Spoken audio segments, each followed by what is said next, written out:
Hello and welcome to Bullish. I'm your host, Alex Wilhelm. Now, today we're talking about transparent salaries, so I have a few questions just for you. How much money do you make? How much money do your colleagues make? Do you make more than your colleagues? And if you do you want them to find out? I don't think so. Now, here are a few buzzwords just for you. Flat organizations, unconferences, open office layouts, holacracy. Those are just some things tech firms are currently playing with to try and shake up how people currently run a business. Now, tech itself experimenting with the workplace is not a new trend. A CEO working in a cubicle and not a corner office was an old 90s Silicon Valley trope. It was meant to show that companies were made of equals and was a response to old corporate hierarchies. Think, IBM. Now, a different or another way to flatten your organizational structure is transparency. Inside of companies, two things are generally speaking the most opaque: salaries and equity, or how much you make and how much you own. And both are very important at startups because that's how you attract and retain the best talent. But data about what's fair and are you being paid fairly can mean very short supply. Now, in the view of many, a lack of transparent salary data helps bolster or makes worse the gender pay gap we talk about so much. But at the same time, many people likely don't want to share their personal income with everyone else. Still, we love to tinker down here, and transparent salaries could be coming to a job near you soon. Tell us more about how all this works. We have COO and co-founder of Buffer, Leah Woodridge. Leah Woodridge is co-founder and CEO of Buffer, a service that helps companies schedule their social media updates.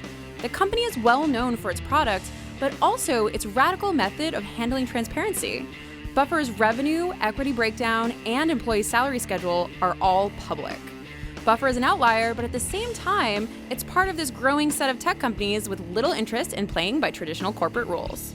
Please welcome to the program, Leah Widrick. Leo, my friend. Hey. Welcome back to TechCrunch. It's good to have you here. It's been about a year, I want to say, somewhere in there. All right. Glad to be back. Yeah, well, so you announced open salaries in December of 2013 as a company. Yes. Have you lost any staffers over that choice? Have people left because they're like, I don't want to be this open?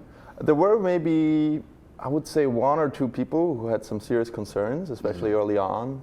And I would say one person probably also contributed to the sort of situation that they would. How big were you back then? Were you like 15 people or so? Yeah, that's about right. But so there was a percentage, like 20% of people that were nervous about this. Right. And then it came out, and what was the impact internally? Was it relatively staid? I think we really had to address some of those issues. Or people saying, I don't want my friends to find out, or I feel weird if everyone knows about this. I'm coming for a more closed environment.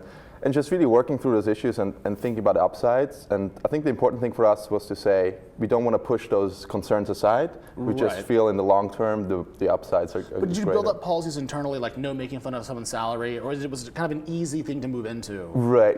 I think we always hired for culture, and I think the Buffer culture has always generally been very strong, and so we didn't need to kind of put exact policies in place, but I think everyone was sort of had the understanding that this would be something that is a sensitive topic, and we need to be careful in the way we approach it. Now, does it help you with hiring and retention? It's been incredible. Like the month after we made salaries transparent, I think we got 4,000 applications. So that was January of 2014. Right. But you had how many applications? Like 4,000 a month. And you're only 50 people now, right? So you must feel pretty good at that point in time. It was amazing. Even now we have people come to us and they say, I know more about your company than I know about the company I currently work for, so I want to go and work for your company. Is there a too big company for this idea? Like, if you have 130,000 people like HP, could you really have this level of transparency on the salary side across that large of an organization? Right.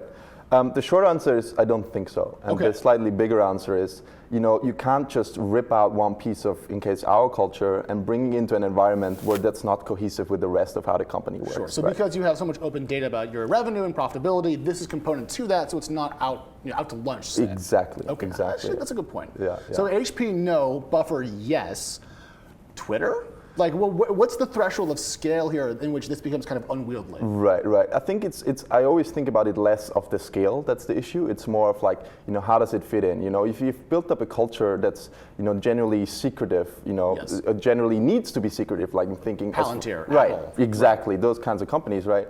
And you bring something like that in, I think it can be very damaging. It can be really damaging to the company because it confuses people, right? And not just transparency as a value, but other values around that as well. Like in our case, we have a focus on positivity, a focus on self-improvement. As opposed to internal warfare and like sales bros. Exactly.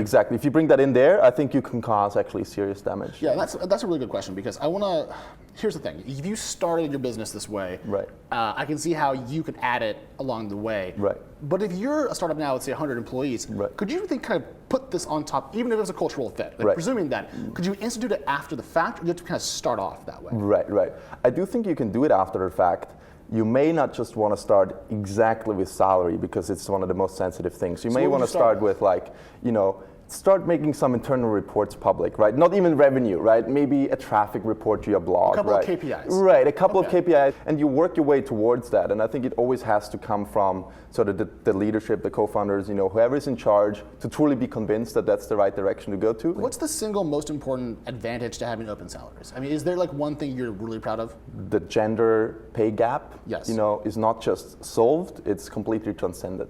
Like what I So mean you by have that. no gender pay gap at Buffer. Exactly, and it is not even part of the discussion. We don't just say, let's sit down and solve this, because it's just completely off the table, and I feel like that's, personally I'm really proud when, people tweet us or women in our company tweet and say, you know what, I'm so relieved that I don't even have to battle, I don't even have to battle. There's no fighting, it's just Right. All right, now before we let you go, I have to ask, what is your current salary? It's $163,000 a year. You're definitely fired. Thank you for coming, friend. Thank you, man. Bullish airs every Wednesday at 10 a.m. Eastern, 7 a.m. Pacific, and you can find it here on TechCrunch.com.